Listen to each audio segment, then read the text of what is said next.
花了5块5毛钱买了一个有机菜花，现在呢已经不新鲜了，把保鲜膜给它揭掉。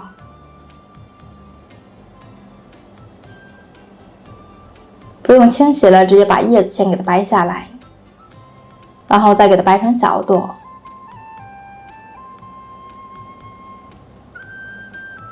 盆中加入清水，加上一点食盐搅散，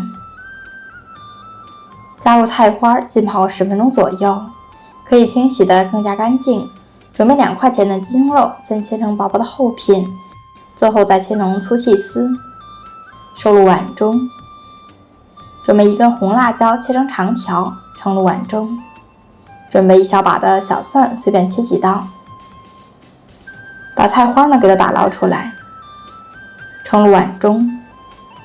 锅中加入食用油，小火的时候下入鸡胸肉丝，炒至肉丝变色，加入蒜片、红辣椒，翻炒均匀，加上2克食盐、1勺黄豆酱、料酒，少许老抽，翻炒均匀。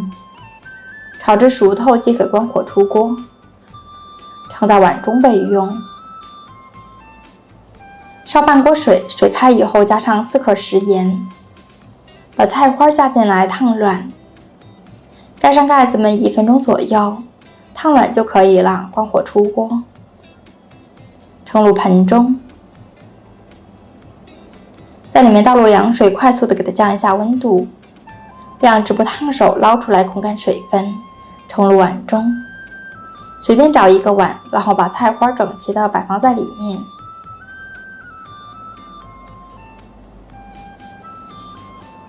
装满就可以了，用手按压一下更加紧实，把肉丝放上来。